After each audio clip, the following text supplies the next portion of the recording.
छोटी माँ, आप प्लीज डॉक्टर को जल्दी बुलाइए। मेरी समझ में नहीं आ रहा है कि आखिर हो क्या रहा है।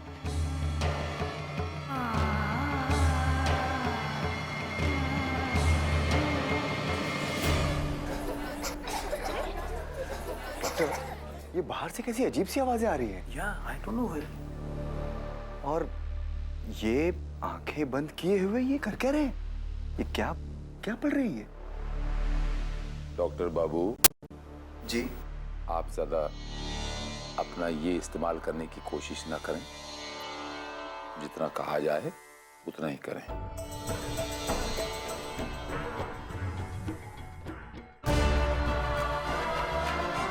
और मेरे इस कमरे से बाहर जाने के बाद इस कमरे के अंदर किसी को भी आने की इजाजत नहीं है। जी।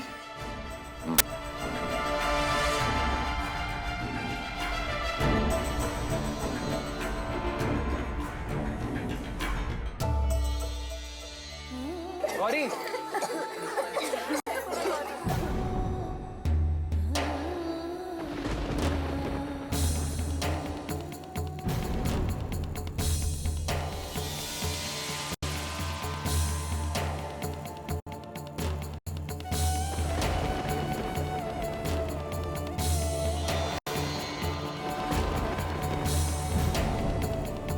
श्याम प्रसाद में जो बच्चों की यह हालत हो गई। देखिए, आप लोग घबराइए मत। आपके बच्चे को कुछ नहीं होगा, कुछ नहीं होगा। आप लोग बस माता पर भरोसा रखिए। उनके नाम पर तो बच्चे को हम यहाँ पे लाए थे। आखिर तुमने मिलाया क्या इस प्रसाद में?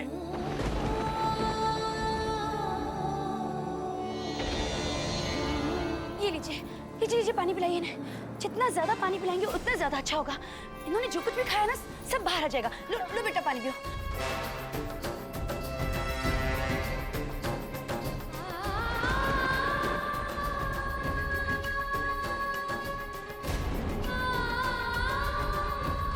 वैष्णवी रो मत, यहाँ सबकी मदद करने की कोशिश करो।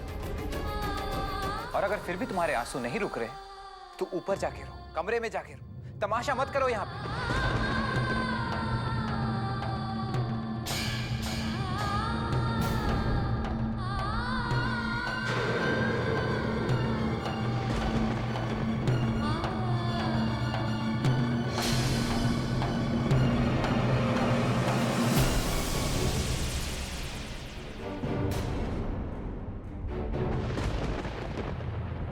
वैष्णवी पे वार करने का इससे अच्छा मौका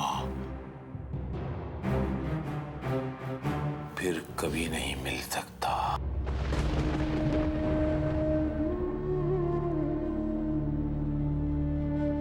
तेरी आंखों में आंसू का एक भी अंश तेरे लिए घातक सिद्ध हो सकता है।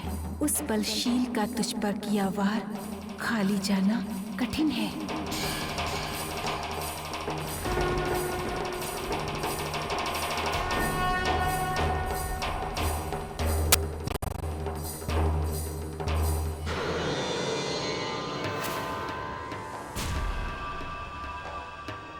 इसका मतलब ये पापा जी की चाल है।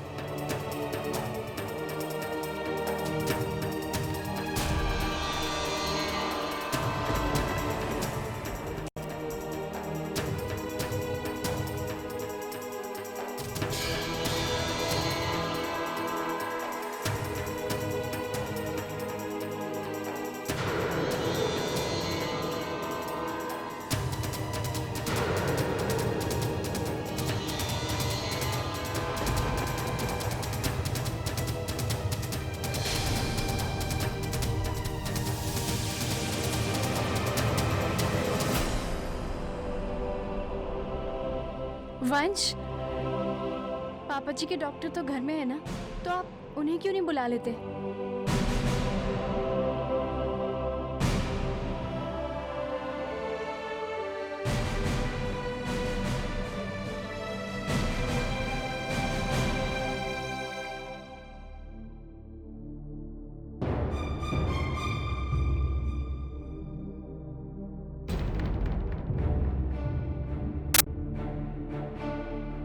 अरे, ये एकदम से इसके आंसू कैसे थम गए? वैष्णवी के आंसू रुक कैसे गए?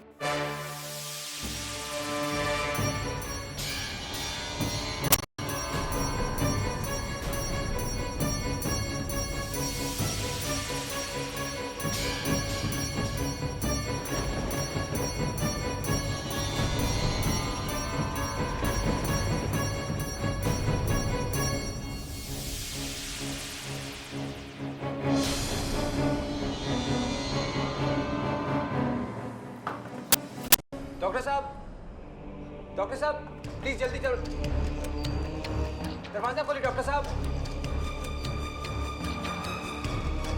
हाँ डॉक्टर साहब आप प्लीज जल्दी नीचे चलिए, देखिए बच्चियां नीचे उल्टियां कर रही हैं, प्लीज।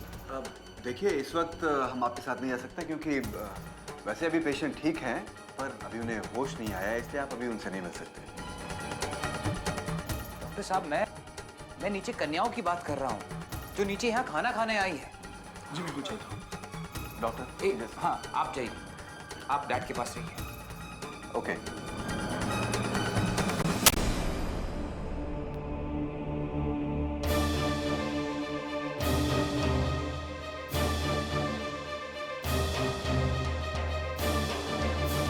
डॉक्टर साहब जल्दी देखिए, पता नहीं इन्हें क्या हो गया है।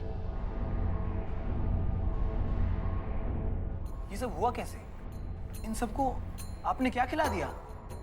मैंने इन्हें सिर्फ माता रानी का प्रसाद दिया है और जरूर उसमें किसी ने कुछ मिलाया है।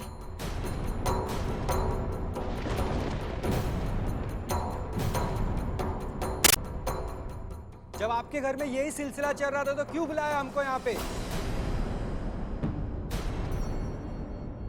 देखिए मैं आप लोगों की तकलीफ समझ सकती हूँ। तुम हमारी तकलीफ क्या समझ सकती हो? माँ जो नहीं बनी हो ना अब तक।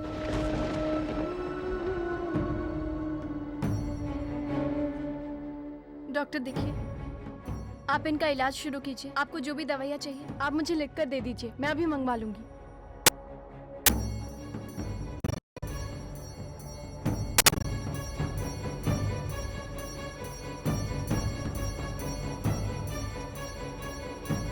मोक्ष भैया ये दवाइयाँ ला दीजिए।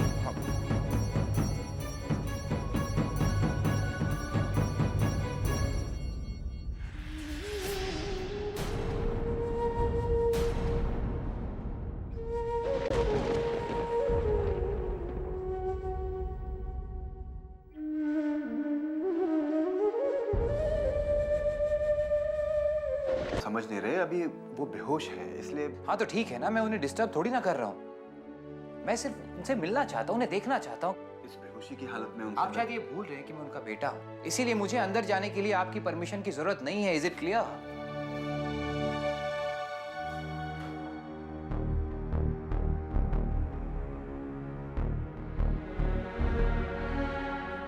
अब इनकी हालत पहले से बेटर है। सुना डैड, डॉक्टर ने क्या कहा? आप पहले से बेहतर हैं। Thank you doctor, thank you very much.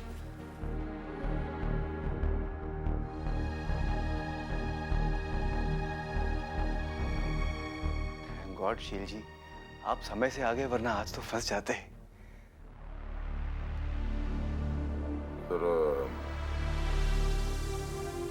इधर आइए, बात बोलनी है।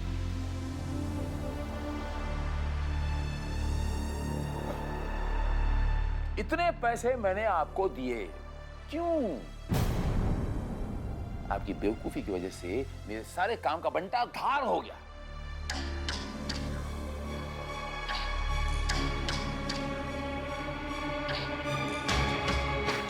अब बच्चियों की हालत कंट्रोल में है, सब ठीक से अपने अपने घर चली गई। लेकिन आपकी छोटी बहू वैष्णवी से सब बच्चों के माता पिता बहुत नाराज थे।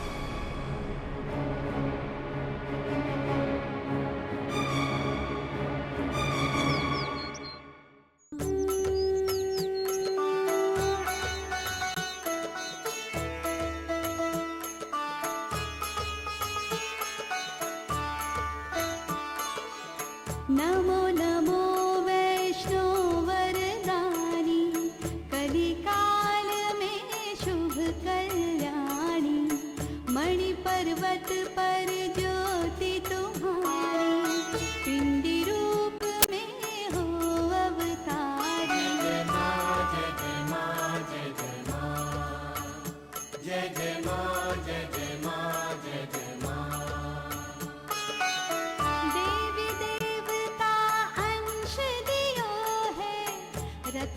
कर घर जन्म लियो है। कर तपस्या राम को पाऊं, त्रेता की शक्ति कहलाऊं। जय माँ जय जय माँ जय जय माँ, जय जय माँ जय जय माँ जय जय माँ। कहाँ राम मणि पर्वत जाओ, कलयुग की देवी कहलाओ। विष्णु रूप से कल की बनकर लूंगा शक्ति रूप बदल कर। जय माँ जय जय माँ जय जय माँ, जय जय माँ जय जय माँ जय जय माँ।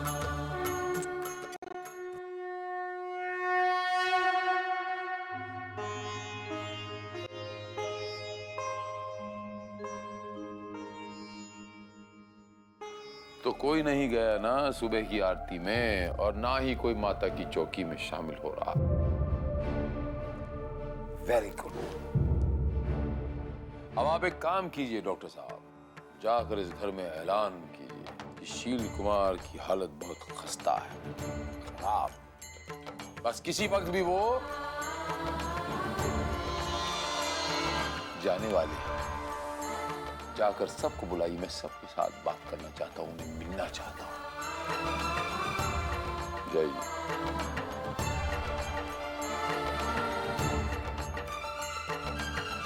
दादी, पूजा में सब लोग क्यों नहीं आए? बेटा, पूजा मन से की जाती है। उन लोगों का मन नहीं है, इसलिए नहीं आए।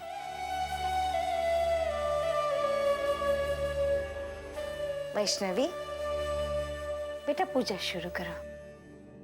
जी माँ जी।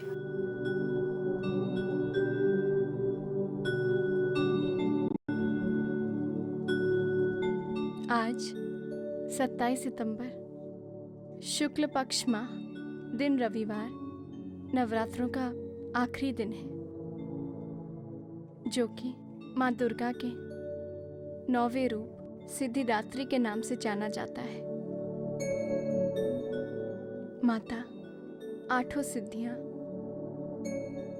अनिमा, महिमा, करिमा, लगिमा, प्राप्ति, प्रकाम्या, निशिस्तव और वशिष्ठता की जननी है, और सारे धार्मिक स्थान उन्हीं के नाम पर होते हैं।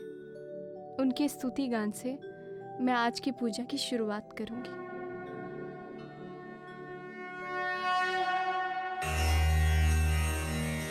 सिद्ध गंधर्व यक्षाघोर सुरैरमरैरपि सव्यमाना सदा भूयात् सिद्धिदा सिद्धदायिनी।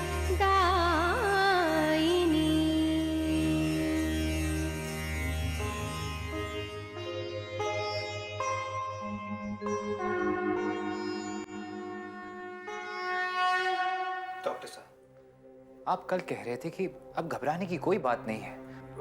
जी वो वंश मेरा बच्चा, मेरी बात सुन, मेरी बात सुन मेरा बच्चा, मैं कुछ कहना चाहता हूँ।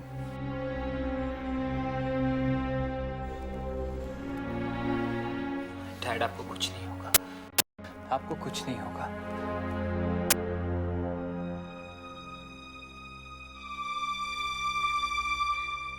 मेरे बच्चे, अगर मुझसे कोई गलती हो गई है तो मैं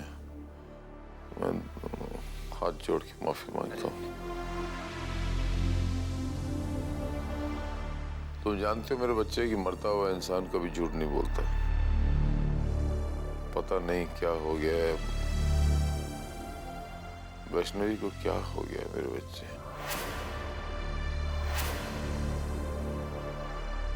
उसी ने इस घर में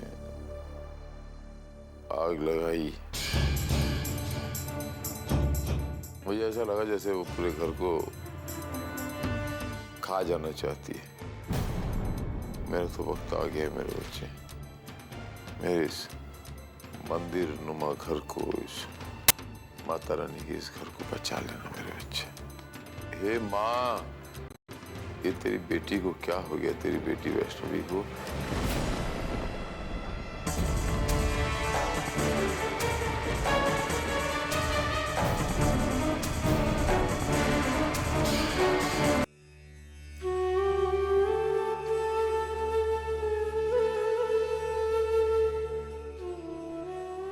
क्या हुआ? आप बोल क्यों नहीं रही है? कहानी सुनाओ ना चाची।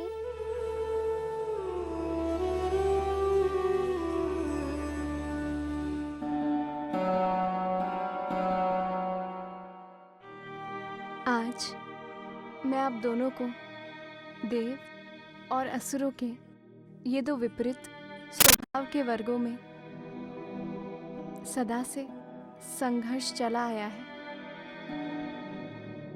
और चलता ही रहेगा। देवगण लोक शक्ति का आधार पाकर सदैव जनहित में, सृष्टि के कल्याण और विकास में अपना योगदान देते हैं। असुरागण अपने पुरुषार्थ, तप, साधना आदि से शक्ति प्राप्त करके संग्रह, भोग, अधिपत आदि के लिए संसार में उपद्रव पैदा करते हैं। काल प्रभाव से कभी राक्षसी शक्तियाँ प्रबल हो जाती हैं तो वो देवताओं को कष्ट पहुँचाती हैं और उन पर आक्रमण भी करती हैं। इसी प्रकार जब देवगण प्रबल होते हैं तो वो राक्षसी शक्तियों का दमन करते हैं। ये देवासुर संग्रह सदा ही चलता रहता है। ईश्वरीय शक्ति सदा देवताओं की सहायता करती है क्योंकि देवता ही सृष्टि का संचालित करते हैं, व्यवस्थित करते हैं। आज मैं आप दोनों को दारुक नामक एक दैत्य की कथा सुनाऊंगी जिसने असुर परंपरा के अनुसार शक्ति प्राप्त करने के लिए ब्रह्मा जी की तप आराधना प्रारंभ की। ओम ब्रह्मणे नमः। ओम ब्रह्मदेवाय नमः। ब्रह्मदेव प्रकट हो। ओम ब्रह्मणे नमः। ओम ब्रह्मणे नमः। हे दारुक, अपनी आंखें खोलो। तुम्हारी ये तपस्या सफल हुई। तुम्हें जो भी अभिष्ट हो वो वरदान मांगकर अपनी इच्छा पूरी करो। हे सृष्टि के रचयिता ब्रह्मा जी, आपके चरणों में मुझ असुर वंशीय दारुक का प्रणाम स्वीकार हो। तुम्हारा कल्याण हो वत्स। ब्रह्मदेव, आपने मुझसे वरदान मांगने को कहा है। आप तो जानते हैं कि वर्षों तक इतना कठोर तप मैंने क्यों किया है। हमें कुछ भी जानने अथवा समझने की आवश्यकता नहीं है। इतनी कठोर तपस्या के फलस्वरूप तुम एक मनोवांछित वरदान पाने के अधिकारी बन चुके हो। हे पितामह, यदि आप मनचाहा वरदान देना ही चाहते हैं तो हम असुरों की सदा दो ही चाहत रही है। प्रथम, हम अजय हो, हमारा कोई सामना न कर सके। और द्वितीय, संसार में जन्म लेने वाला कोई भी प्राणी हमें न मार सके, ताकि संसार का सर्व सुख का अनंत काल तक भोग कर सके। बस यही दो वरदान चाहता हूं। हे दारुक, हम तुम्हें वरदान देते हैं कि तुम अजय हो जाओ और साथ में बलशाली भी बनो। परंतु अजर अमरता का वरदान देना हमारी मर्यादा की सीमा में नहीं है। जीवन मरण के इस चक्र को स्वयं सृष्टि ही निर्धारित करती है। ब्रह्मदेव, आप ये वरदान तो दे ही सकते हैं कि कोई भी अंडज, स्वेदज और उद्भेज जन्म लेने वाला प्राणी हमें न मार सके। तथास्तु। ब्रह्मदेव, आपने मनचाहा वरदान देकर मेरी मनोकामना पूर्ण की। आपके चरणों में बारंबार प्रणाम प्रभु। तुम्हारा कल्याण।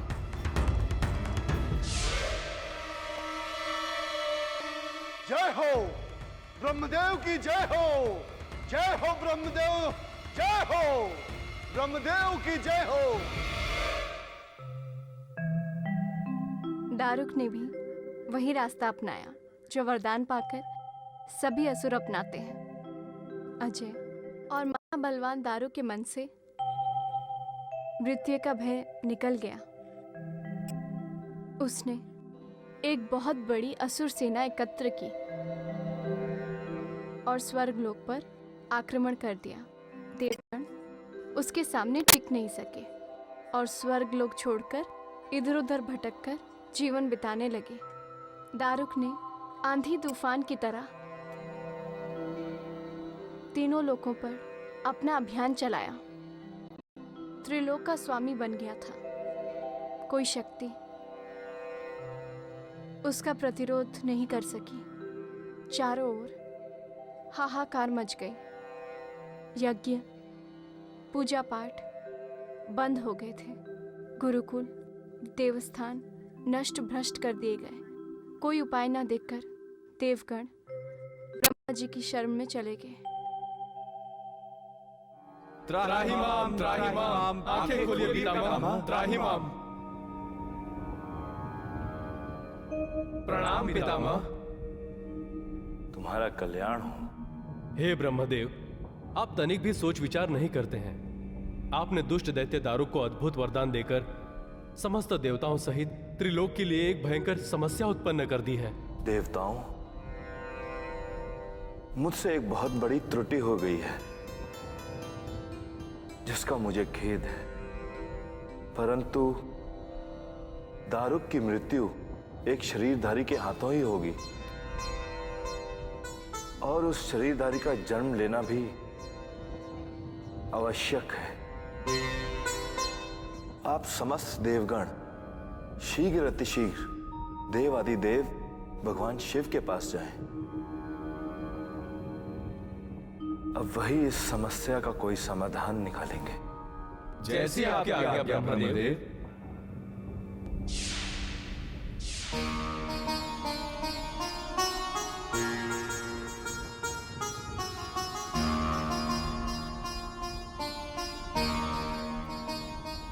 हे देवाधिदेव, आंखें खोलिए।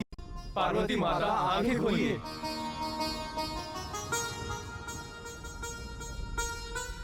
देवगणों, शिवधाम में आपका स्वागत है। प्रणाम माते। मंगल हो। बताइए, किस हेतु से यहाँ पधारे? हे माते, आप तो सब जानती ही हैं। इस समय दुष्ट दारुक ने त्रिलोक में हाहाकार मचा रखा है, जिसके कारणवश हम सब देवगण अपना स्वर्गलोक छोड़कर इधर उधर भटकते हुए अपना जीवन यापन कर रहे हैं। पितामह के आदेश पर हम अपने संकट निवारण हेतु भगवान आशुतोष की शरण में आए हैं, किंतु यही ना कि महादेव इस समय समाधि में है? हाँ माते, हम सब इसी बात से चिंतित हो उठे हैं। देवताओं, आप चिंता ना करें। आपके तथा त्रिलोक के कष्ट निवारण हेतु मैं अवश्य आपकी सहायता करूंगी। आप कुछ क्षणों के लिए प्रतीक्षा कीजिए। जो आज्ञा माते।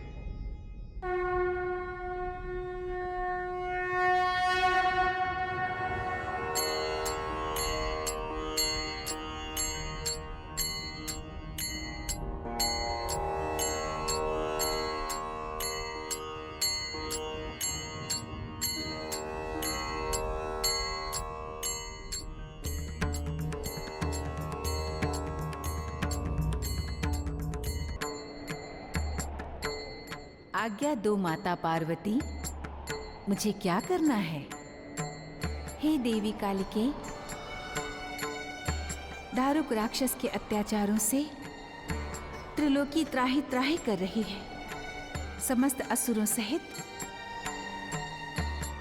दारुक को सदा के लिए समाप्त कर दो देवी, जिससे जगत में सुख शांति की स्थापना हो। देवताओं को उनका स्वर्गलोक वापस मिल जाए। जो आज्ञा माते श्री।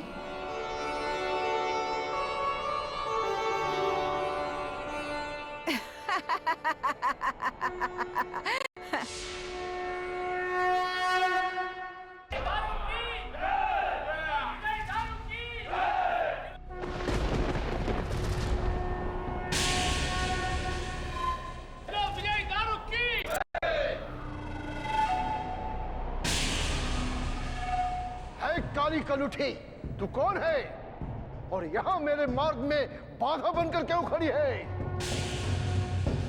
चल हट, दूर हट जा। तू नहीं जानता मैं तेरी मृत्यु हूं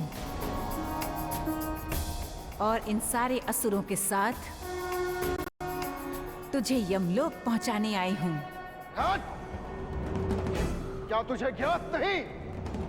इस संसार में जन्म लेकर शरीर धारण करने वाला कोई भी प्राणी हमें नहीं मार सकता।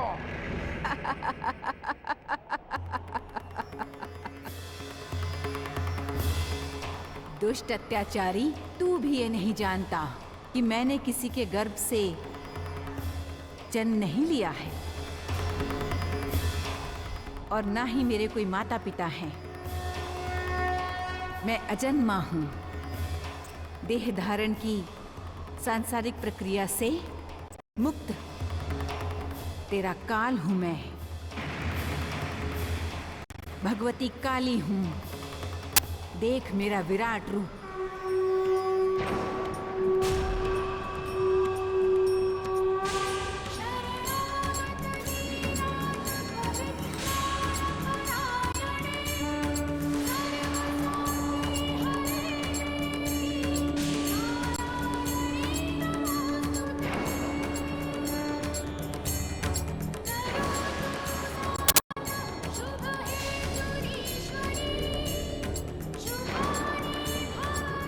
अभी बताता हूं मायावी, काली कलुठी, मायावी।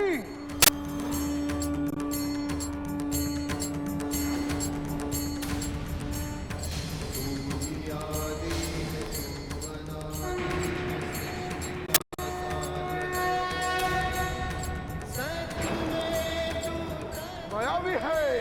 सैनिकों, आक्रमण!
त्राहिमाम, त्राहिमाम, माते त्राहिमाम। प्रणाम माते।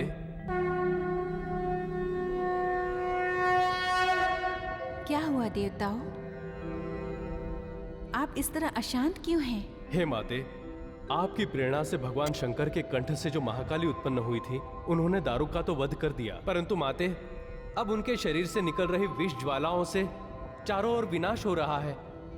देवताओं, भगवान शिव के कंठ में भयंकर कालकूट विष था। उसी स्थान से कालिका प्रकट हुई है। उसी कारण भयंकर कालकूट विष का प्रभाव काली के शरीर में व्याप्त है। देवताओं, इस समस्या का समाधान केवल और केवल भगवान शिव ही कर सकते हैं। माते, अब आप ही भगवान शिव से प्रार्थना कीजिए।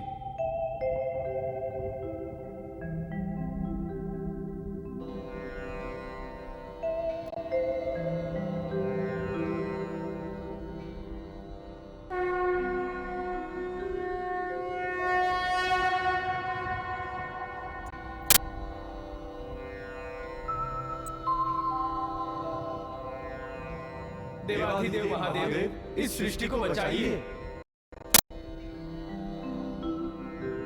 प्रणाम देवाधिदेव।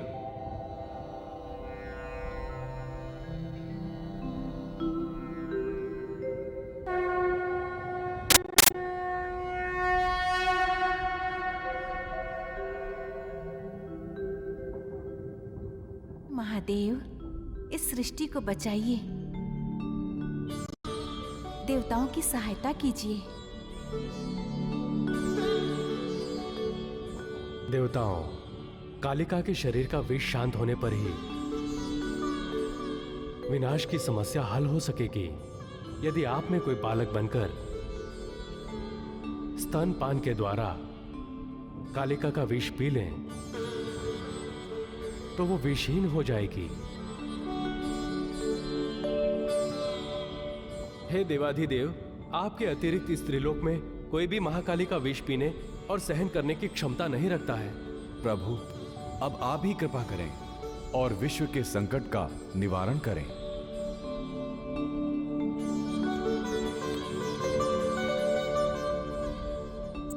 तथास्तु देवताओं, लोकहित में मैं स्वयं कालिका के शरीर का विषपान करूंगा। आप सब निश्चिंत हो जाएं।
कभी कभी हमें लगता है कि हमें सब कुछ पता है, पर हमें कितनी भी जानकारी क्यों ना हो, पर वो पूरी नहीं होती। और दारुक की यही भूल उस पर भारी पड़ गई और माता कालिका के हाथों उसका नाश हो गया।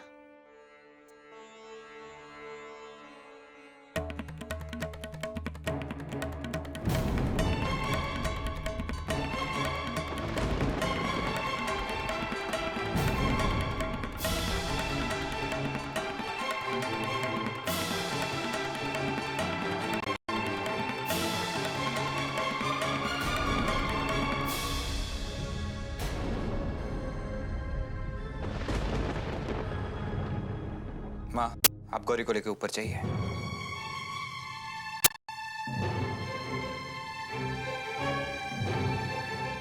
क्या कहा शील जी ने तुम्हें? माँ, मैंने कहा ना, आप गौरी को लेकर ऊपर जाइए।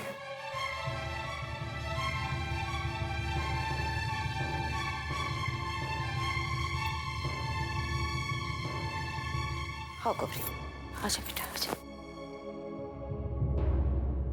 क्यों इस घर को बर्बाद करना चाहती हो? क्यों कर रही हो ये सब? क्या चाहती हो? मैं ये जानना चाहता हूं कि तुमने इस घर को आग क्यों लगाया? क्यों तुम डैड को मारना चाहती हो? जिस घर को तुम इतनी मुश्किल से बचाई थी, उसी घर को मारना चाहती हो, खत्म कर देना चाहती हो सब कुछ। आखिर क्यों? तुम मेरी वैष्णवी नहीं हो सकती। मेरी वैष्णवी ऐसी नहीं थी।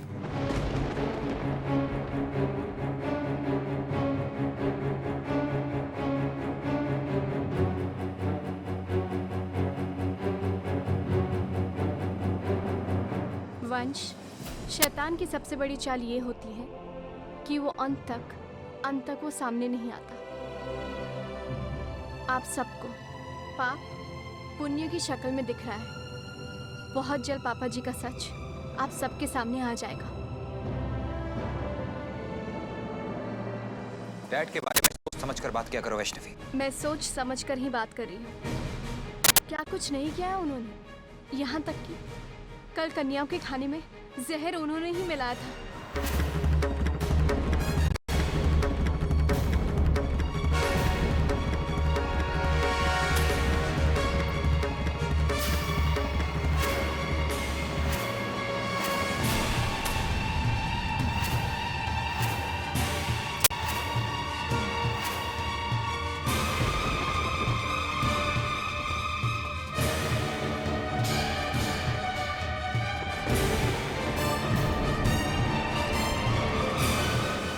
डैड कल बेहोश थे,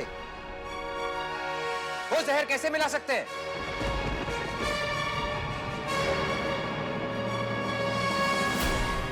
वैष्णवी, अगर तुम्हारे लिए डैड के कोई मायने नहीं है ना, तो मेरे लिए भी तुम्हारे कोई मायने नहीं है।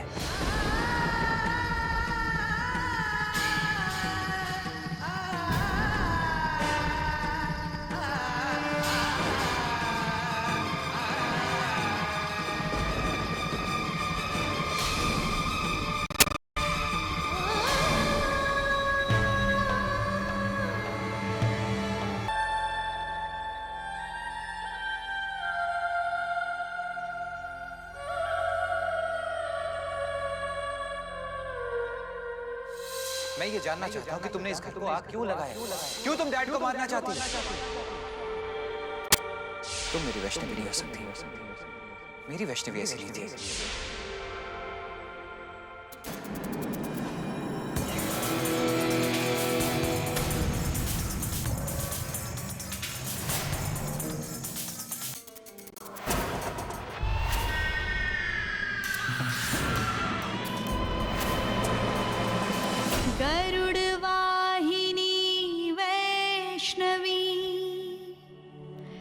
त्रिकुटा पर्वत धाम, काली लक्ष्मी सरस्वती, शक्ति तुम्हें प्रणाम।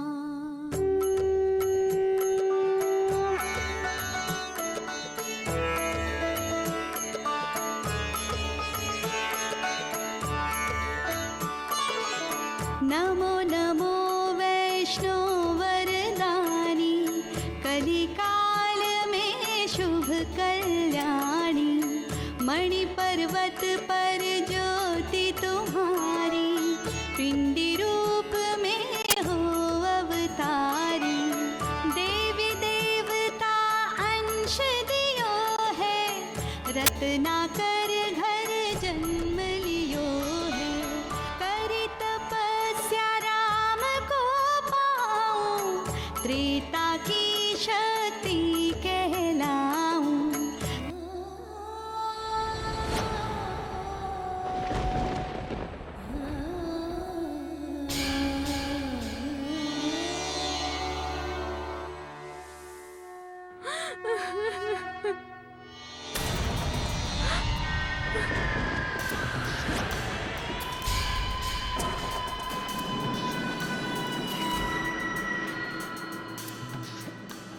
वैष्णवी,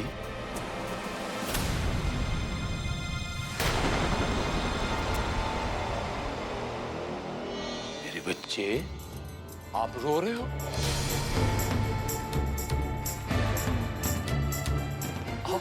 आप रो रहे हो? मेरे बच्चे इधर आओ।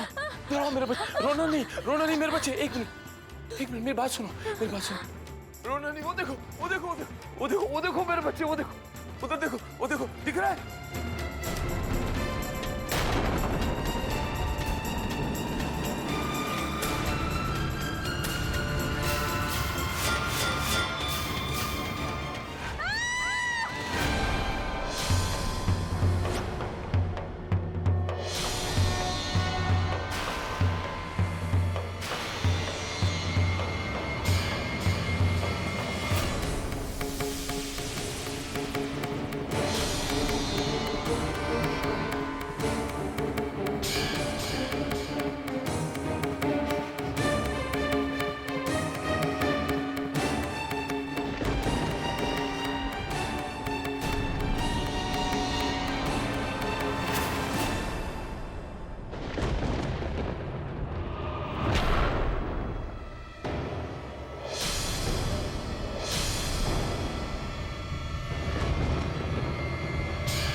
आपकी तो तबीयत खराब थी ना? मतलब डॉक्टर ने झूठ बोला था। आपके कमरे में आग लगना, आपका जलना सब नाटक था। वो तो सही हुआ कि वैष्णवी ने सही वक्त पर मुझे सब कुछ बता दिया। अरे बड़े पापा, आप अपने घर को बर्बाद कैसे कर सकते हैं? आप अपने ही खानदान के वारिस को मारना चाहते हैं? अरे किसकी बातों में विश्वास कर रहे हो? किसकी बातों में विश्वास कर रहे हो? इनकी? अरे बात तो आपकी भी सुनी थी। क्या नतीजा निकला? आज सबके सामने ये साबित हो गया है कि आप कितने नीच, गिरे हुए और घिनौने इंसान हैं। माया है, माया। अब बस बड़े पापा, बहुत हो गया, बस। पापा जी, अब कोई और चाल बाकी है आपके पास? अब आप क्या करेंगे? अब भी आपके पास कोई चाल बची हुई है? बोलिए।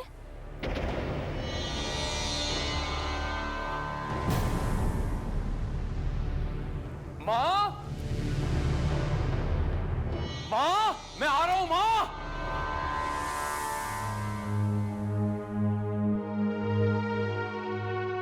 वैष्णवी, हमें वंश को सब कुछ बताना होगा।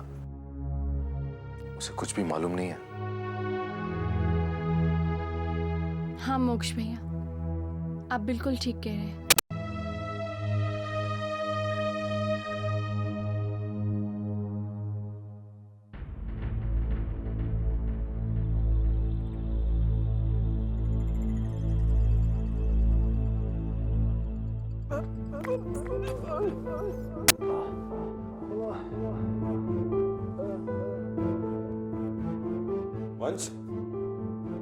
वंश, अरे क्या भैया, उठ भाई ऊपर उठ। वैष्णवी उसके डैड के साथ क्या दुश्मनी? कुछ दुश्मनी नहीं, तू ऊपर उठ। हाँ, क्या हालत बना रखी है अपनी? डैड के साथ क्या दुश्मनी है? अरे तू चल मेरे साथ, सब तुझे समझाता हूँ। पहले तू अपनी हालत देख। वो समझ में, इस घर को तेरी जरूरत है। क्या हालत बना रखी है बेवकूफों की तरह। शील कुमार, पराजय स्वीकार कर लो और वैष्णवी से अपने पापों की क्षमा मांग लो। वैष्णवी एक पुण्य आत्मा है, वो तुम्हें जीवित रहने का अवसर अवश्य देगी।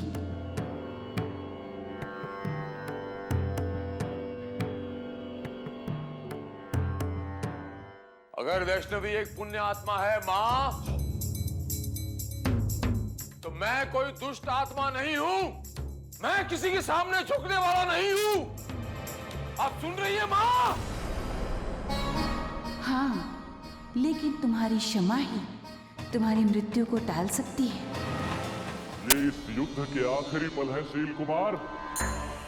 अपने धैर्य को बरकरार रखो और वीरों की भांति वैष्णवी का सामना करो, जिस तरह से वैष्णवी तुम्हारा सामना कर रही है।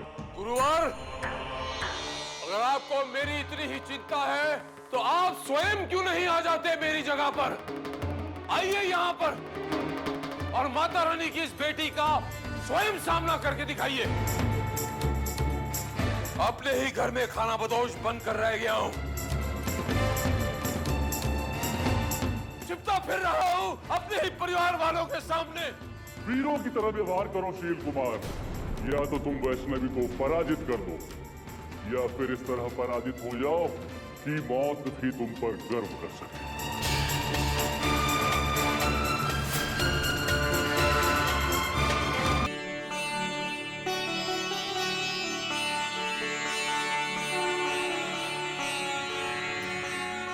वैष्णवी, माँ,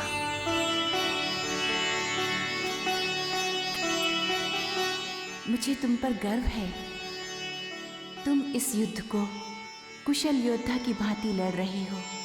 स्वयं की भावनाओं और आंसुओं पर संयम साधकर तूने जिस तरह से अपनी बच्ची की रक्षा की है वो प्रशंसनीय है। वैष्णवी, विधि के अनुसार आज रात्रि काल में शील का मार्केश योग है और आज रात आरती के बाद उसकी मृत्यु, उसका मार्केश काल शुरू हो जाएगा। परंतु शील की मृत्यु का सटीक क्षण और उसका समय अंतराल तुझे अपने पिता द्वारा प्राप्त ज्ञान से जानना होगा। आज अपने कर्म को पूरा कर, अपने जन्म को परिभाषित कर मेरी बच्ची। मैं सदा तेरे साथ हूँ।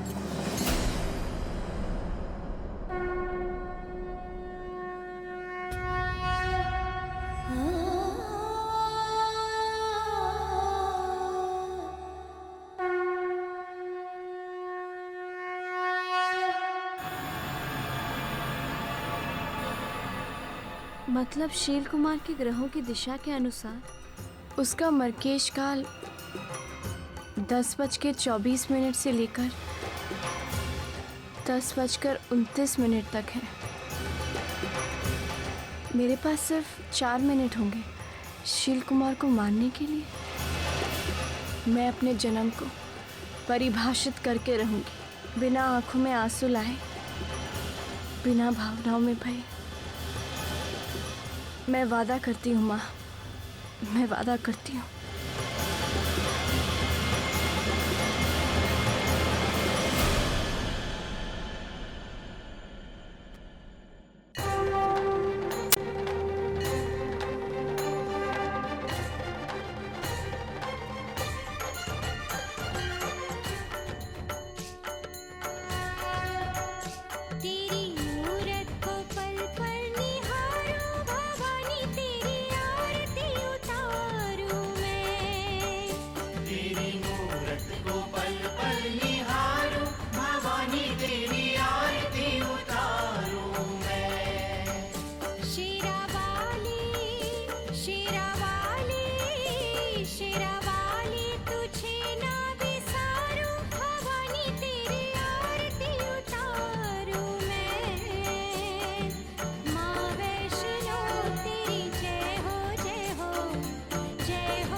कहीं दिखाई नहीं दे रहे, उनके कमरे में भी नहीं। मुझे लग रहा है कि वो रात को ही कहीं चले गए। मैं ऑफिस में भी फोन किया है, वहां भी नहीं है। मतलब कहाँ जा सकते हैं बिना बताए, बिना कुछ समझ में नहीं आ रहा। माँ, अगर पापा जी कहीं छुप गए तो मैं क्या करूंगी? वैष्णवी, उसके मृत्यु योग में तेरा और उसका सामना होनी है, विधि का विधान है और वो होकर ही रहेगा। पर मेरी बच्ची, उसके मृत्यु योग के अंतराल में तुम्हें उस पर सटीक वार करना होगा, बिना चूके और अपनी भावनाओं और आंसुओं को घोर संयम में लिए हुए।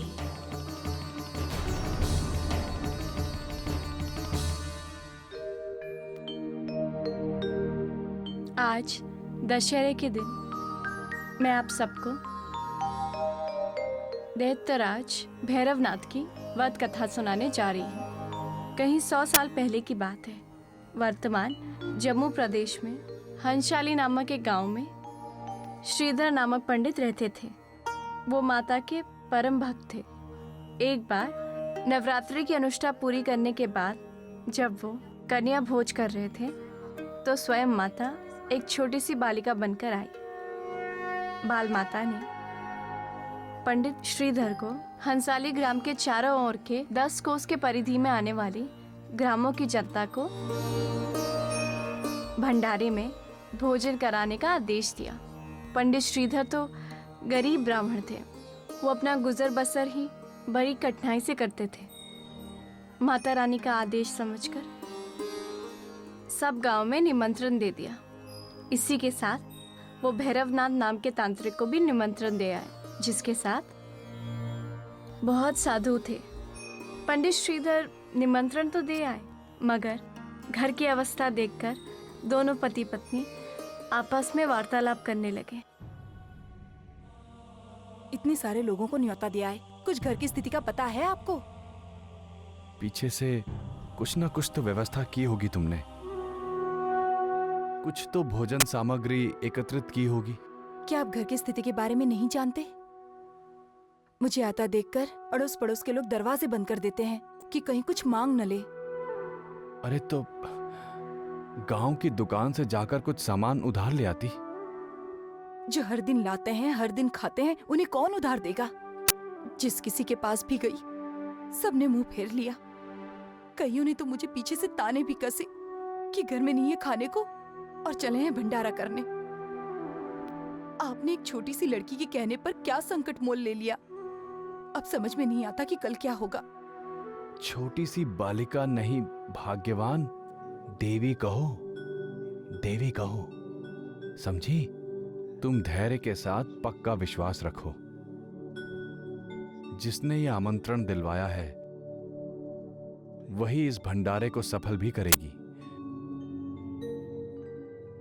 उनकी महिमा अपरंपार है। मुझे कुछ समझ में नहीं आ रहा है कि कल क्या होगा। देखना आप, कल क्या किरकिरी होती है। भूखे लोग हमारी हड्डी पसली कुचलकर हमें यमलोक पहुंचा देंगे, और यदि जीवित भी रह गए तो गांव में रहना मुश्किल हो जाएगा। हम किसी भी तरह से मुंह दिखाने लायक नहीं रह जाएंगे, और जो जगहसाई होगी वो अलग। अरे भाग्यवान, धैर्य रखो।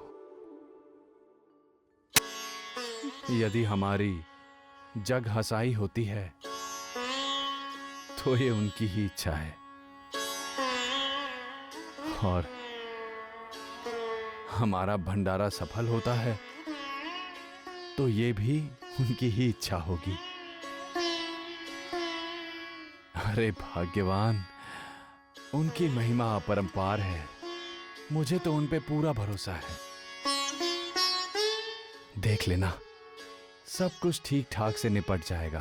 आपका भरोसा आप ही जानो। मेरा तो सोच सोच के दिल बैठा जा रहा है। शारदा, रात बहुत हो गई है, चलो चल के हम लोग विश्राम करते हैं। वैसे भी 2 दिनों से मैं बहुत थक गया हूं, थोड़ा विश्राम करना चाहता हूं। चलो, जय माता दी। चलो, जय माता दी।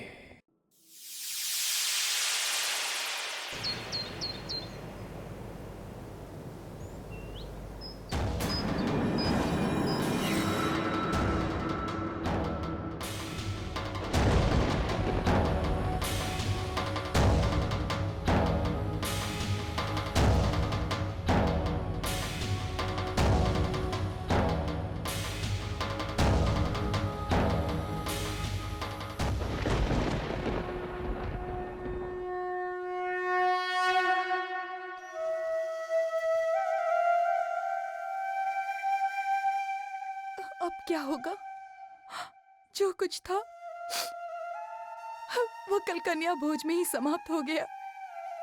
आज तो हमारे खाने के लिए भी कुछ नहीं है और इतने सारे लोगों को क्या खिलाएंगे? तुम चिंता मत करो शारदा,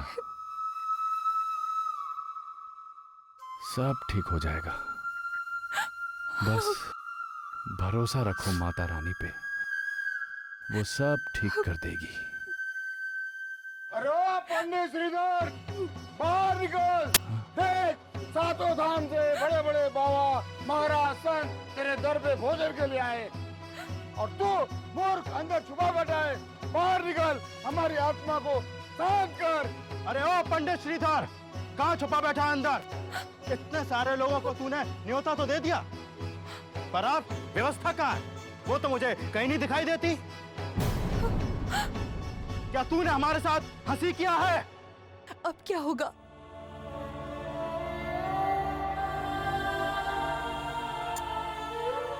मैं जाकर उन लोगों से क्षमा मांग लेता हूँ। नहीं, आप पागल हो गए हैं क्या?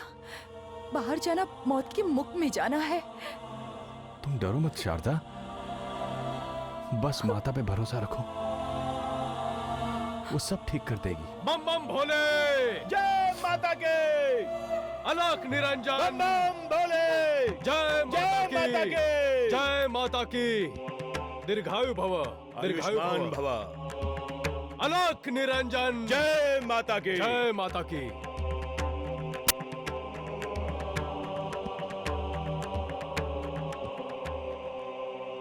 ए पंडित, बाहर निकल। देख, ये साधु मंडली सुबह से भूखी प्यासी खड़ी है। पंडित, अरे हमें ये तो बता कि भोजन के लिए हमारे बैठने का स्थान कहाँ है?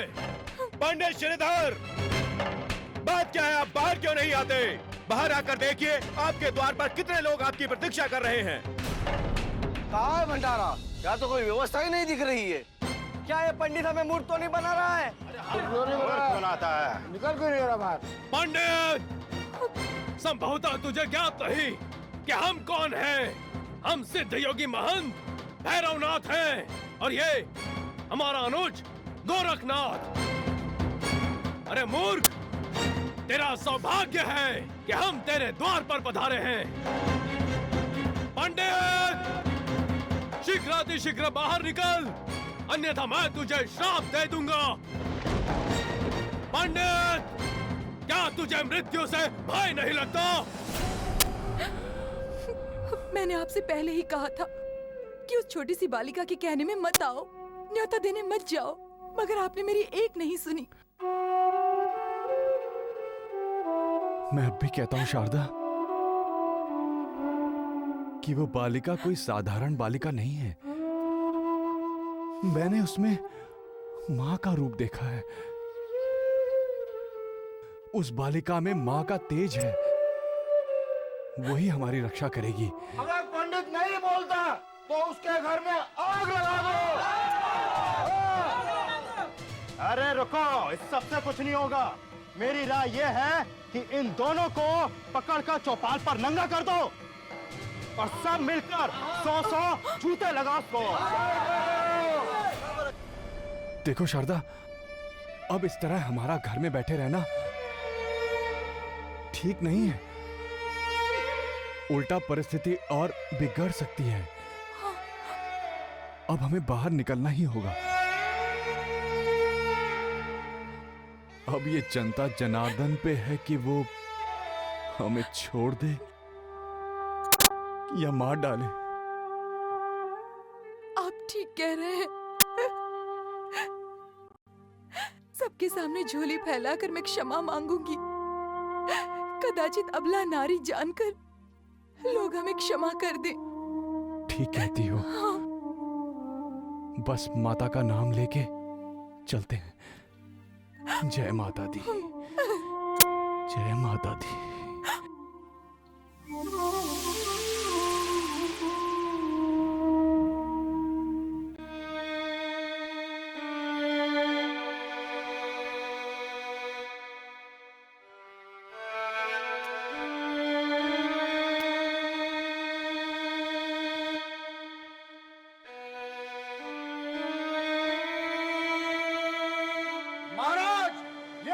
पंडित श्रीधर।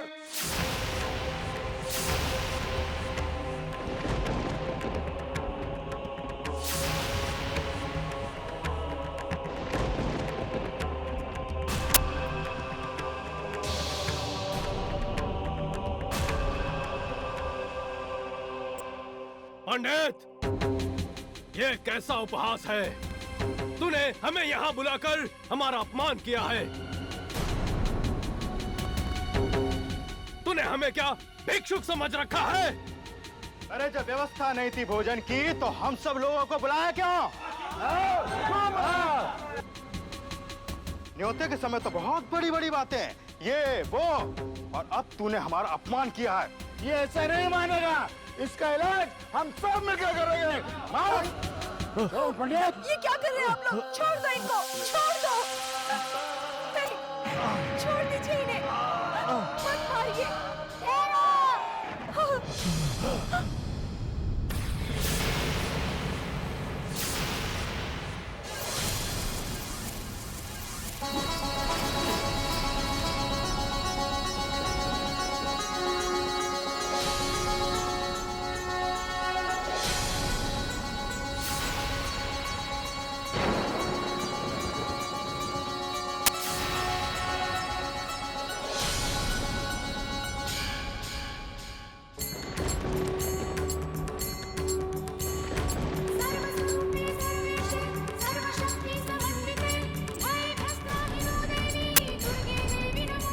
ये शोर क्या मचा रखा है? आप लोग यहाँ भोजन करने आए हैं, ये झगड़ा फसाद करने? ए बालिके, पहले हमें ये बता कि यहाँ भंडारा कहाँ है और तू क्यों इनका पक्ष ले रही है? क्या ये तेरे माता पिता हैं? हाँ, ये हमारे बाबा पंडित श्रीधर और ये हमारी माता शारदा।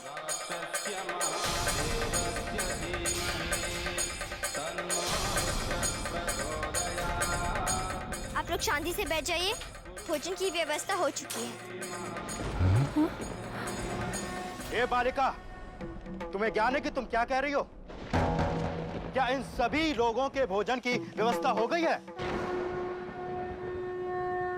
हाँ, हो गई है। आप लोग अपना स्थान ग्रहण कीजिए।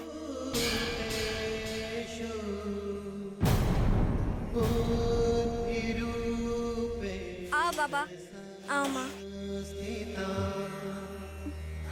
नमस्तस्यै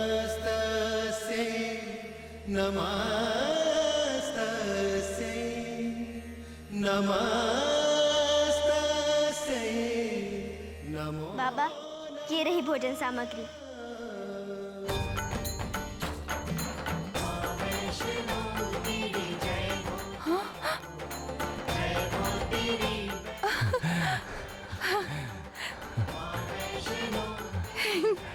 आगंतुकों को भोजन परोसना प्रारंभ किया जाए। जय माता दी।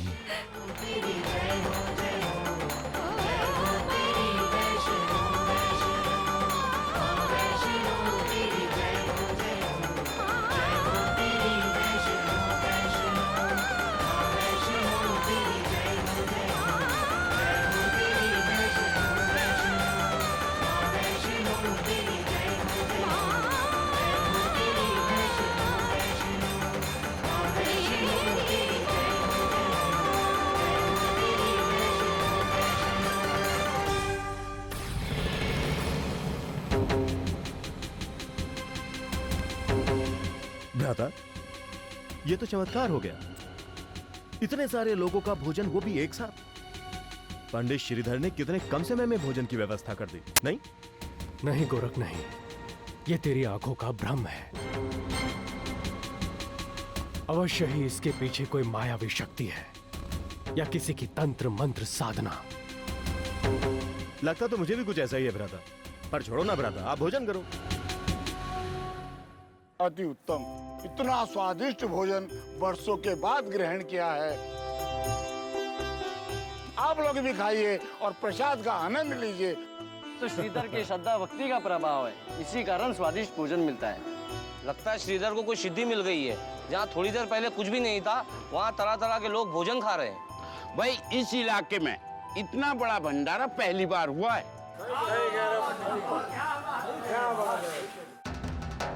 गोरख, कुछ समझ में नहीं आ रहा है, ये सारा चमत्कार हुआ कैसे? भ्राता, भोजन का आनंद लो ना, क्यों व्यर्थ की बातों में अपना सर खपा रहे हो? गोरख, मुझे लगता है कि ये सारा खेल उस छोटी सी बालिका का है। हाँ, अवश्य ही उसके पास कोई विशेष सिद्धि है। यदि उसके पास कोई सिद्धि है तो होने दो ना, हमें क्या लेना देना उसकी सिद्धियों से? अरे हमारे पास क्या कम सिद्धियां हैं? देखो भ्राता, हम यहाँ भोजन करने आए हैं, हमें भोजन करना है और वापस लौटना है, बस। नहीं गोरखनाथ, नहीं। यदि उसके पास कोई चमत्कारिक सिद्धि है तो ये भैरवनाथ उसे छोड़ने वाला नहीं है ना। और वैसे भी गोरखनाथ, यदि उसकी शक्तियां हमें प्राप्त हो गईं, तो हमारी शक्तियों में बढ़ोतरी तो होगी ही ना। मुझे खेद है कि आप इस तरह के विचार क्यों रखते हैं। भ्राता, मेरी आपसे प्रार्थना है, आप भोजन कीजिए ना। और सच में भोजन अत्यंत स्वादिष्ट है। बाबा भैरवनाथ, आप भी भोजन कीजिए ना। हाँ हाँ, आप भी भोजन कीजिए ना। देखिए, थोड़ी ही देर में सभी लोग भोजन करके उठने ही वाले हैं और आपने अभी तक भोजन सामग्री छुई तक नहीं। महाराज, हमसे कोई भूल हो गई है क्या? पंडित, हम ऐसा वैसा भोजन नहीं करते, हम महाप्रसाद का भोग करते हैं। महाप्रसाद, कुछ समझा तू? महाराज, आप क्या कह रहे हैं? मुझे कुछ समझ में नहीं आ रहा है। हटा इसे, हटा! ये घास फूस कूड़ा कचरा, ये जानवरों का भोजन है पंडित।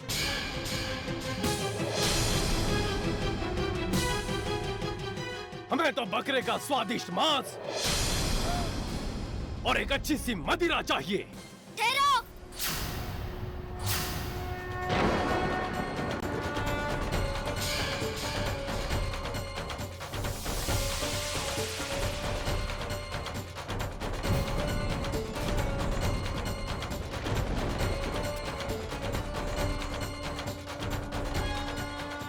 हे महायोगी, ये आपने क्या किया? भंडारे के भोजन को ठोकर मार दी। मालिके, हम महाप्रसाद खाने वाले महायोगी हैं। अरे प्रसाद के नाम पे ये कूड़ा कचरा किसी और को खिला। मैं अब समझ गई, आप महायोगी नहीं, राक्षस हो, राक्षस। मालिके, बड़े महंत बने फिरते हो और इतना भी नहीं जानते कि वैष्णवी भंडारा है। आप सीधे सीधे भोजन कीजिए और जाइए यहाँ से। मालिके, कदाचित तू हमारी शक्ति से परिचित नहीं है। मैं अभी तुझे इसका ज्ञान कराता हूँ।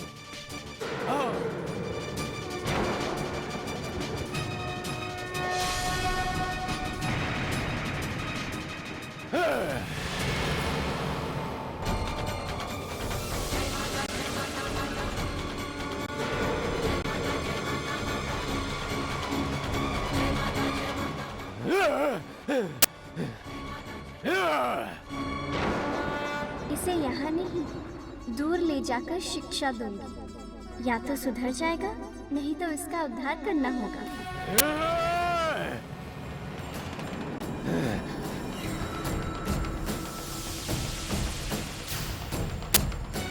रुक जाओ बालिके, मैं तुझे जीवित नहीं छोड़ूंगा।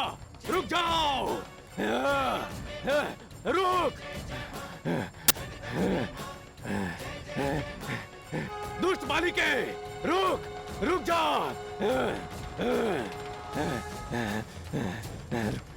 रुक जा, रुक जा। रुक, रुक जा। रुक जा बालिके।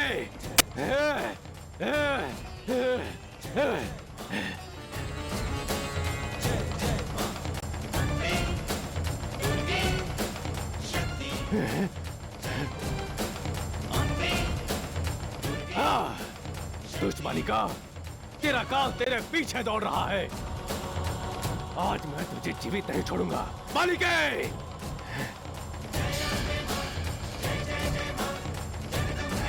वो रही। कहां चली गई? अरे अभी तो यही थी। ये कैसा भ्रम है?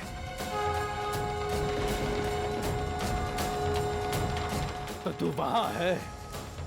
आज मैं तुझे नहीं छोड़ूंगा दोस्त।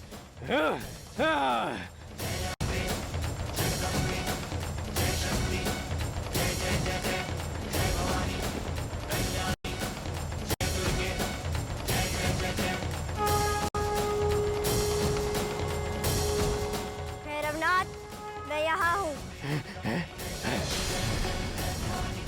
आओ।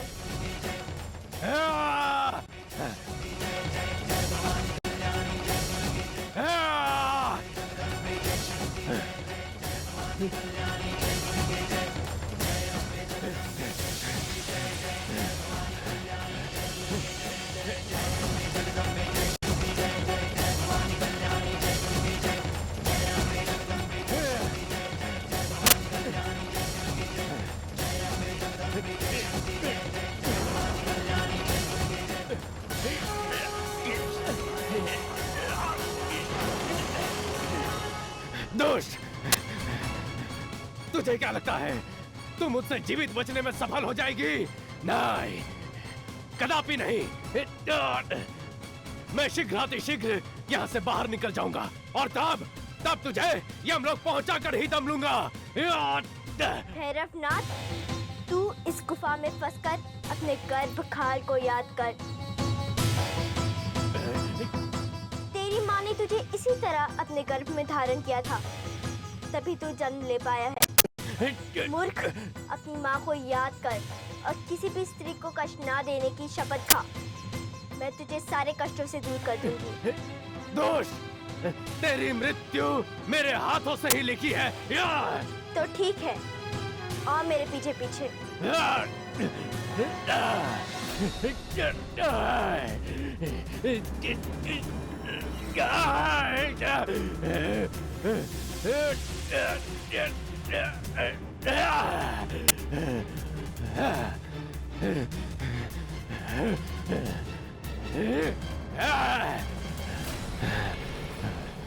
किधर है तू बालिके?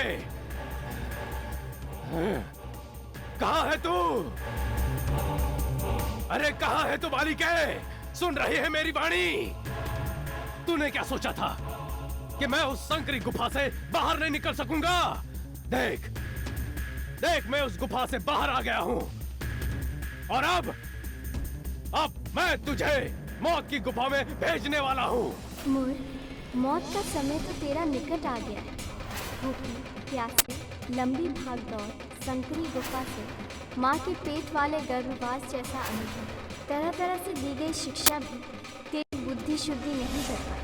तेरा दम और अहंकार लगातार बढ़ता ही गया। अब तेरी मृत्यु तुझको तेरे दुष्कर्म तारेगी। दुष्ट बालिका, ये तो समय ही बताएगा कि मृत्यु किसके निकट है।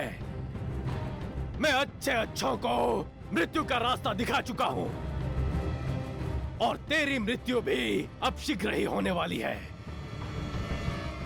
दोस्त, सामने आ।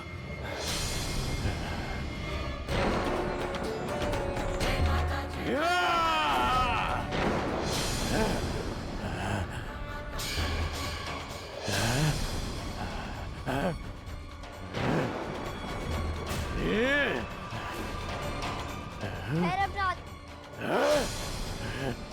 करो प्रहार मुझ पर। और प्रहार करो।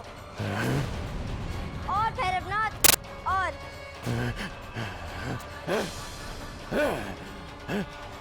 कहाँ है तू? भैरवनाथ, मैं यहाँ हूँ।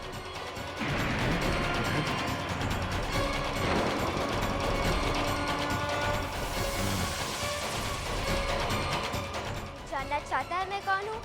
तो देख।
भैरवनाथ,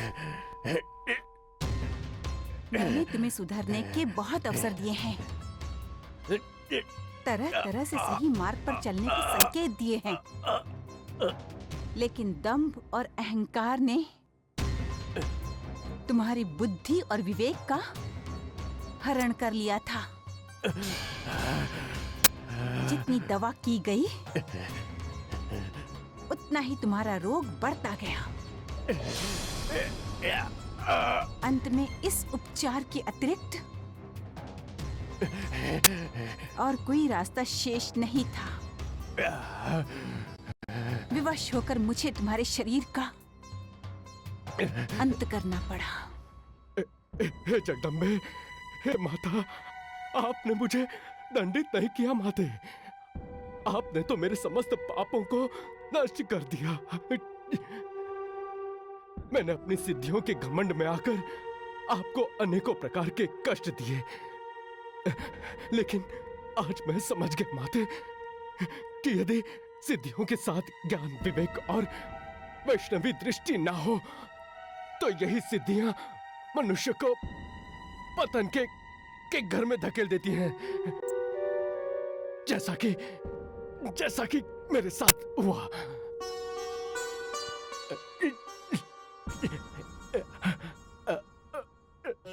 मुझे क्षमा कर देना माते, क्षमा कर देना।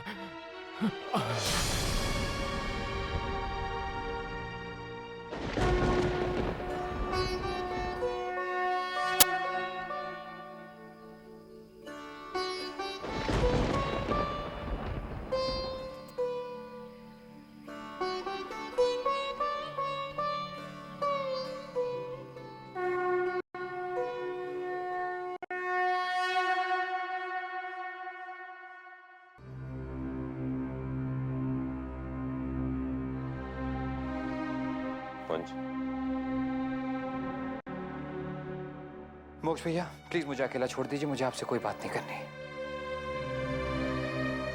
नहीं वंश, आज मैं तुम्हें अकेला छोड़ के नहीं जाऊंगा। आज तुम्हें मेरी बात सुननी ही होगी। तुम गलत समझ रहे हो वंश, गलती वैष्णवी की नहीं है, सारा कसूर बड़े पापा का।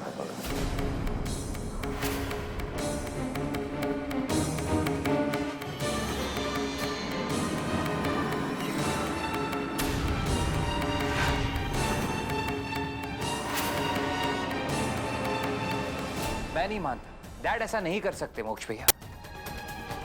ये आप लोगों की गलतफहमी है, डैड ऐसा नहीं कर सकते।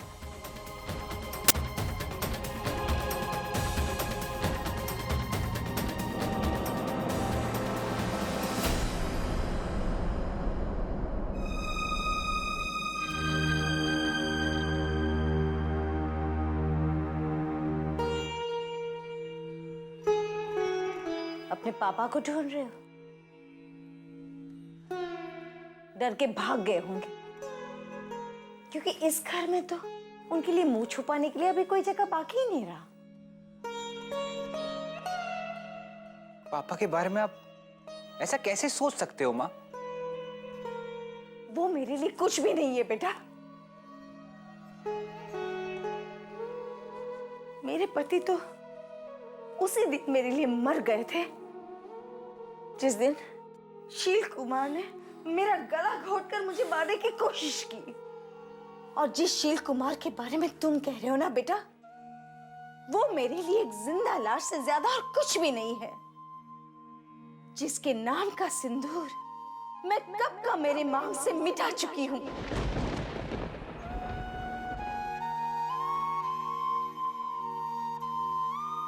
माँ, आप ये सब क्या कह रही है माँ? मैं सच कह रही हूं बेटा। अरे नहीं माँ, मैं नहीं मानता। मुझे ऐसा लगता है कि बहुत बड़ी गलतफहमी हुई है।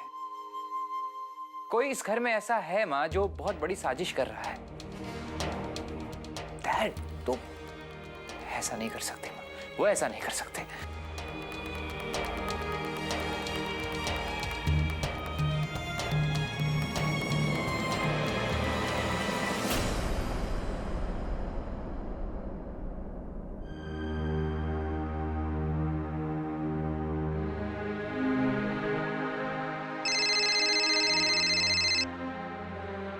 डैड, अब आप कहाँ हैं डैड? मैं कब से आपको फोन लगा रहा हूँ, आपका फोन बंद आ रहा है। डैड, आपको पता नहीं यहाँ पे आपके बारे में लोग कितना गलत सोच रहे हैं। डैड, मैं नहीं मानता कि आप कुछ गलत कर सकते हो। जरूर डैड, किसी ना किसी की साजिश है ये। झूठ नहीं बोल रहे मेरे बच्चे, वो झूठ नहीं बोल रहे। और ये साजिश और किसी की नहीं है मेरे बच्चे, ये वक्त की साजिश है, वक्त की साजिश। जब इंसान का वक्त बुरा आता है तो ऐसी चीजें होती हैं मेरे बच्चे। जिस परिवार से मैंने इतना प्यार किया, पूरी जिंदगी उन पे न्यौछावर की, पूरी अपनी जिंदगी की कमाई उनको दे दी, वही मुझ पे लांछन लगाएंगे कि मैं अपनी ही बहू को, अपने पोते को मारने की कोशिश कर रहा हूँ। अब मेरे अंदर जीने की चाह नहीं है मेरे बच्चे, मैं जीना नहीं चाहता। मुझे इस बात की खुशी है कि कम से कम तुम तो मेरे साथ हो। डैड, आप कुछ गलत नहीं करेंगे, मैं आपसे मिलने आ रहा हूँ। कोई फायदा नहीं है मेरे बच्चे, कोई फायदा नहीं है। डैड, प्रॉमिस मी, आप कुछ भी गलत नहीं करेंगे डैड। मेरे बच्चे देखो, मैं तुमसे वादा तो नहीं कर सकता, मैं बहुत डिस्टर्ब हूँ। डैड, आप कहाँ हैं डैड? आप कहाँ हैं डैड? मनसब घाट। मैं आ रहा हूँ, मैं आपसे मिलने आ रहा हूँ।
वैष्णवी, वंश तुम्हें शील तक लेके जाएगा, उसके पीछे जाओ।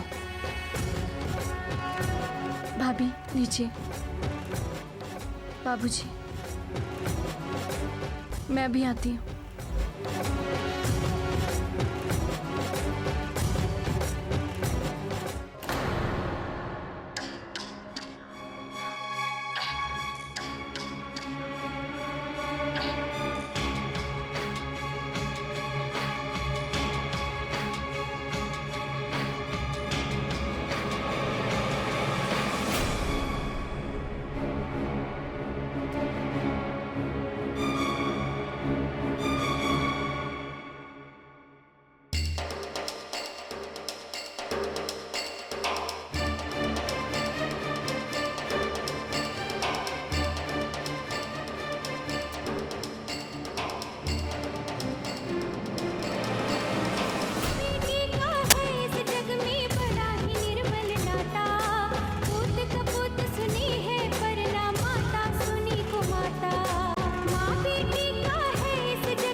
हे माता रानी, ये कैसा आप शगुन है? माता रानी रक्षा करना, माता रानी रक्षा करना। मुझे समझ में नहीं आ रहा है। दामाद जी चले गए, पीछे पीछे वैष्णवी भी गई। सब कुछ ठीक तो है ना? है? वंश को फोन लगाकर पता लगाती हूँ वो लोग कहाँ गए। हाँ, हाँ, हाँ। देखो सर।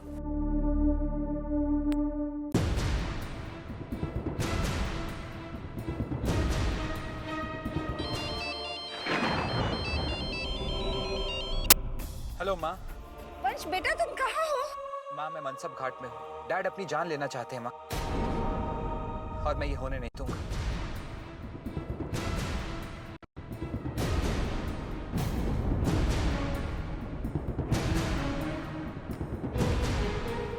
वंश मनसब घाट में है। वैष्णवी भी शायद वहीं गई होगी। प्रियमदा, हम सबको वहीं जाना चाहिए।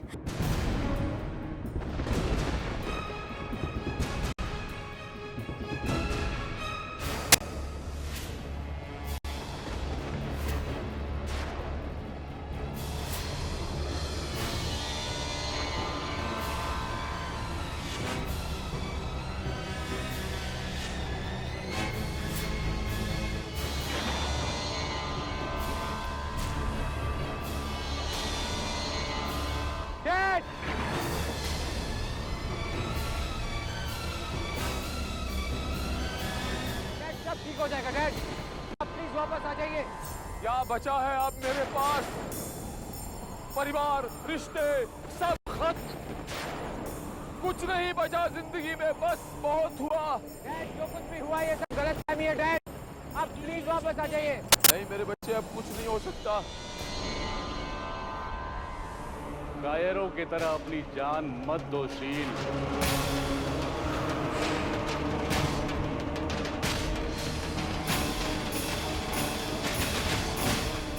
आत्महत्या वीरों के माथे एक कलंक होता है।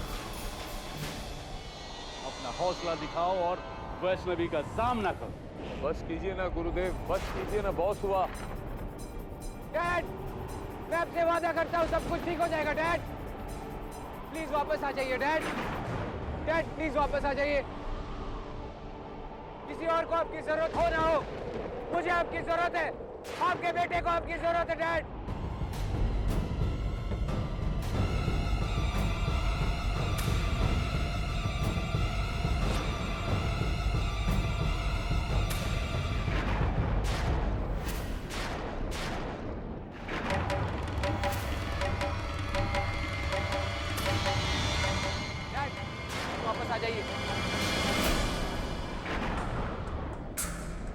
इस आखिरी पल में रण को मत छोड़ो शील, अपने आप को तैयार करो। तुम कर सकते हो शील, तुम कर सकते हो।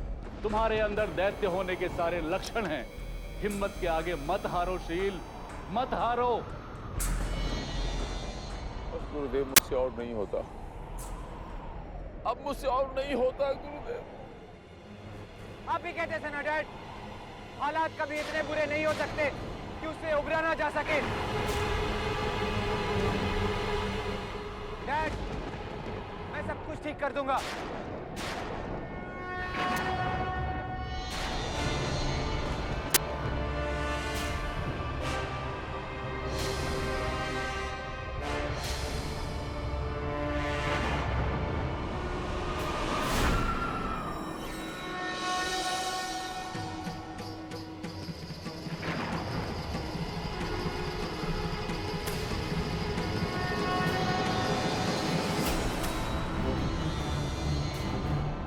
मेरे बच्चे, जरूर पिछले जन्म में मैंने कोई बहुत ही अच्छे कर्म किए होंगे जो मुझे तुझ जैसा सुपुत्र प्राप्त हुआ।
पुत्री, आंसुओं को संयम में रख। ये तुझे कमजोर बना रहे हैं।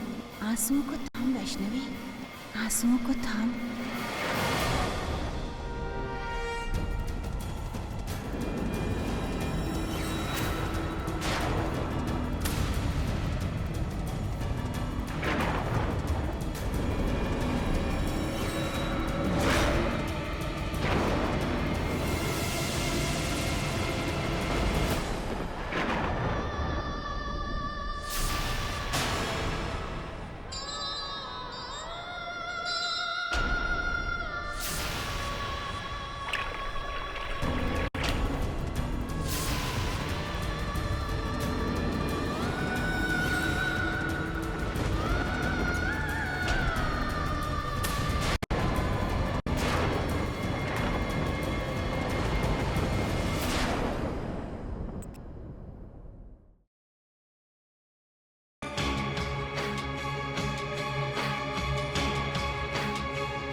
क्या बचा है अब मेरे पास?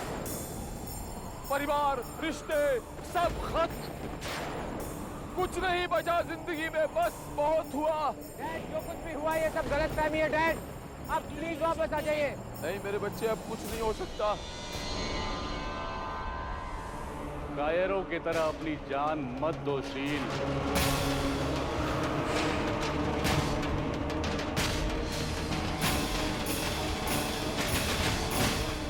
आत्महत्या वीरों के माथे एक कलंक होता है।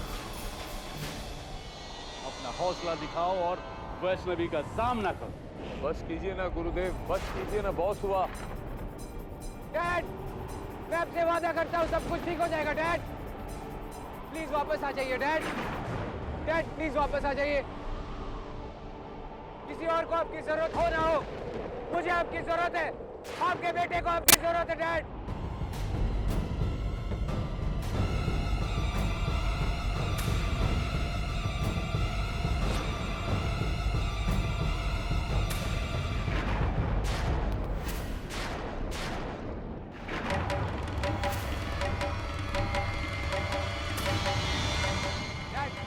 वापस आ जाइए।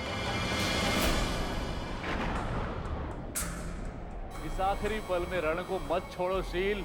अपने आप को तैयार करो। तुम कर सकते हो शील, तुम कर सकते हो। तुम्हारे अंदर दैत्य होने के सारे लक्षण हैं। हिम्मत के आगे मत हारो शील, मत हारो।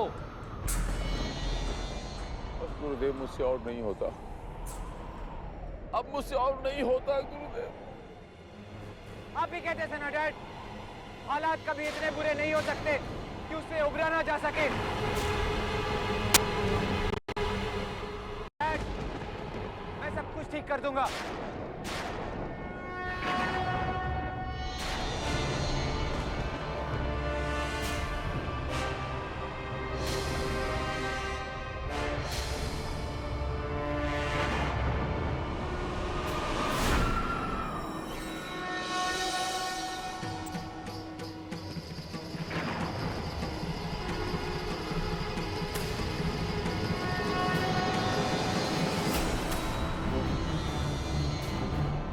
मेरे बच्चे, जरूर पिछले जन्म में मैंने कोई बहुत ही अच्छे कर्म किए होंगे जो मुझे तुझ जैसा सुपुत्र प्राप्त हुआ।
वंश वंश वंश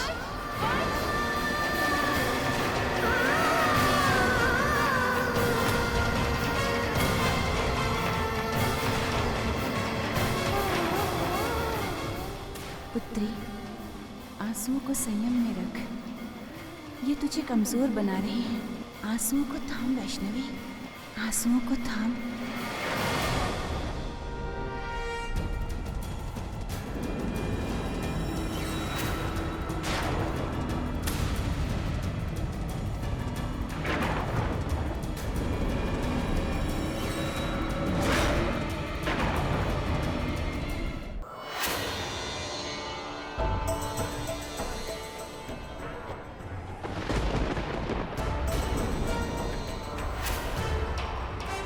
इतना निर्दयी नहीं हूं मैं। क्या समझ रखा है मुझे? अरे रो क्यों रही हैं आप? मेरी छोटी माता, क्या कहते हैं मेरे ये घर वाले, ये दुनिया वाले कि मैं अपनी बहू को, अपने पोते को मारना चाहता हूं? गलत, सरासर गलत। इतना निर्दयी नहीं है शील कुमार। भीष्म पितामह को भगवान कृष्ण की नीतियों का सामना करना पड़ा।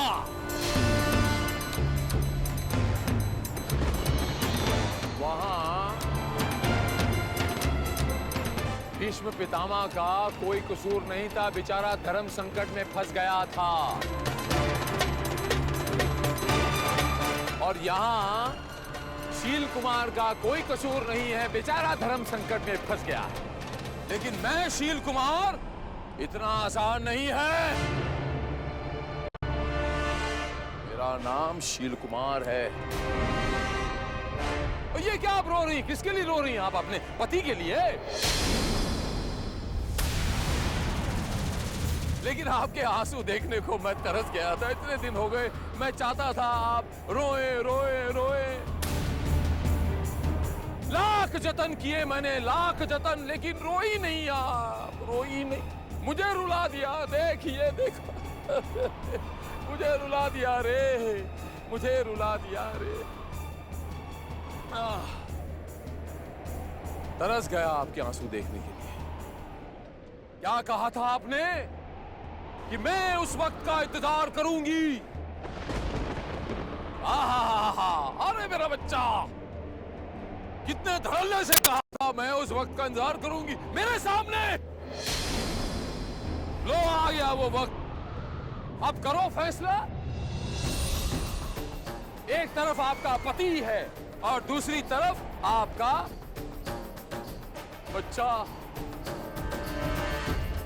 ए मां, ये क्या वक्त दिखाया तूने अपनी बेटी को?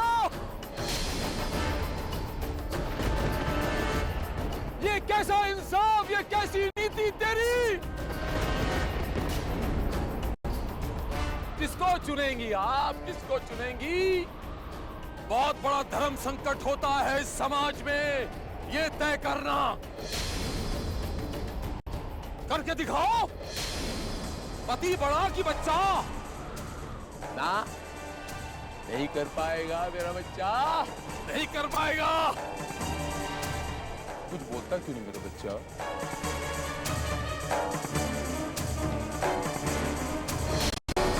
नाराज है मुझसे। ये देखो, आपके आंसू के सामने मैं भी आंसू बहा रहा हूं ना मेरा बच्चा।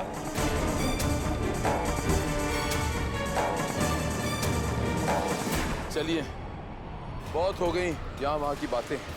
अब कुछ, चलिए अब कुछ काम की बात करते हैं।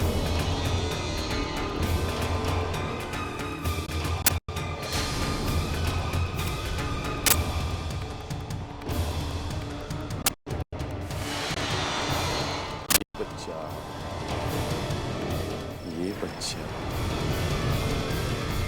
इस दुनिया में नहीं।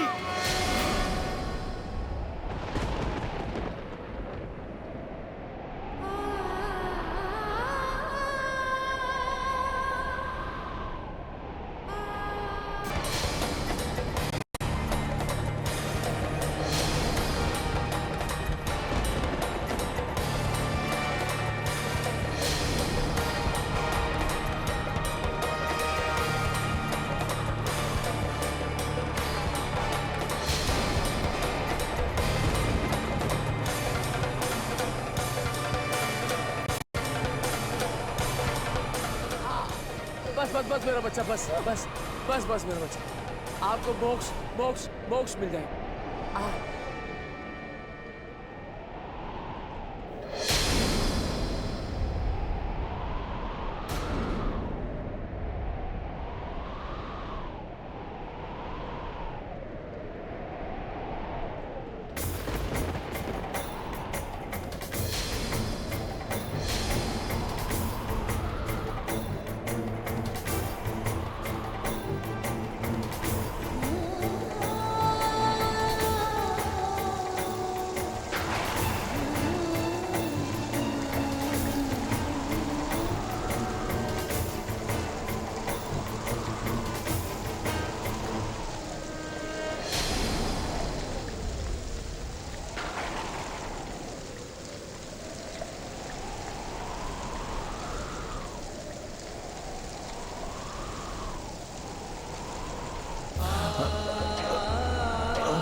ये क्या कर रही हैं आप माँ? आओ ना माँ, आपकी बेटी की जान खतरे में है माँ, आपको आना चाहिए ना माँ। आपने हर वक्त इसकी जान बचाई है माँ, संकट काल में आज अपनी बेटी को आपने ऐसे छोड़ दिया, अच्छी बात नहीं है माँ। आपने मुझे कितनी सजा दी, कभी हाथ टेढ़ा कर दिया मेरा, कभी हाथ जला दिया मेरा माँ, लेकिन फिर भी देखो मैं कभी नाराज नहीं हुआ आपसे माँ। देखो फिर भी मैंने आपका ही नाम लिया, आप भी तो है सब कुछ जो है। आपको आना चाहिए माँ, ये शील की माया है माँ, और इसका कोई नहीं जाया है। जो मैंने कहा मैंने कर दिया माँ, बस अब आप आशीर्वाद दीजिए माँ कि मैं अमर हो जाऊं।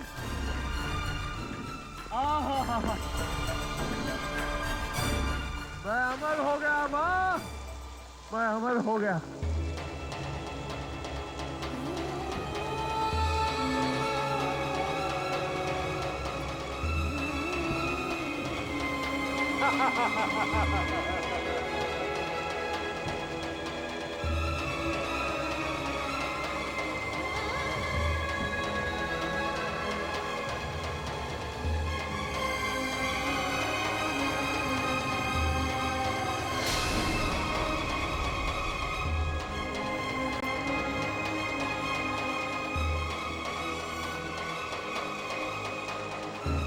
मुझे माफ कर दो वैष्णवी, मैं तुम्हारी बात नहीं मानी थी।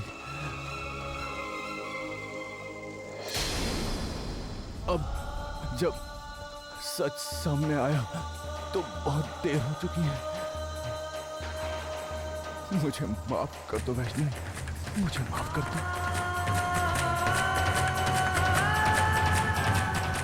वैष्णवी, हमारे बच्चे को कुछ नहीं होना चाहिए।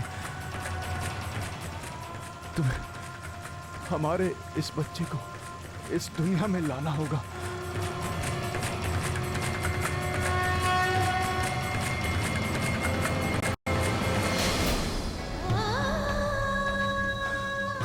मुझसे वादा करो कि तुम हमारे बच्चे को कुछ नहीं होने दोगी। वादा करो मुझसे।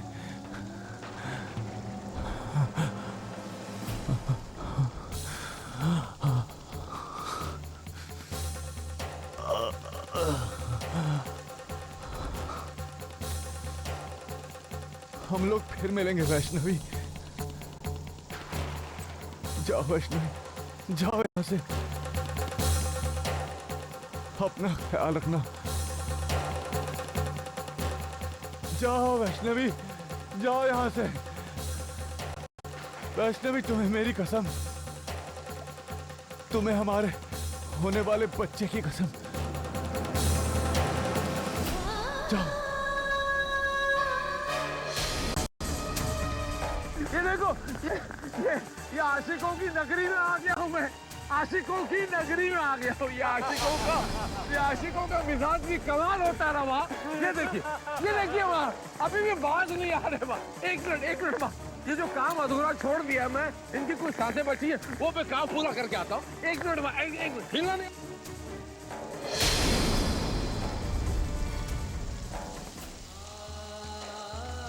जाओ वैष्णवी जाओ।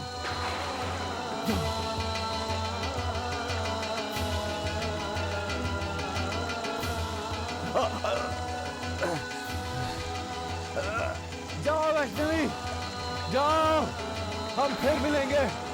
अपना ख्याल रखना, बच्चे का ख्याल रखना। जाओ वैष्णवी जाओ जाओ जाओ वैष्णवी जाओ जाओ यहाँ से।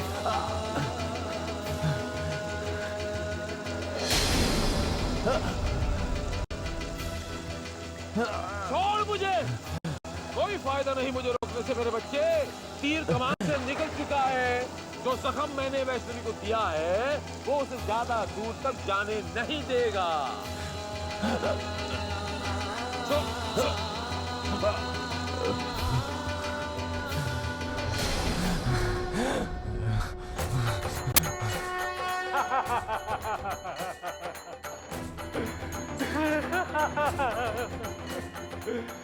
क्या हुआ वैष्णव, सत्य स्थापित नहीं हो सका? कलयुग ने एक लंबे अरसे के बाद दैत्यों के ताकत को प्रबल कर ही दिया ना। परंतु वैष्णव, विधि ने तो वैष्णवी के हाथों शील का भाग्य तय किया था।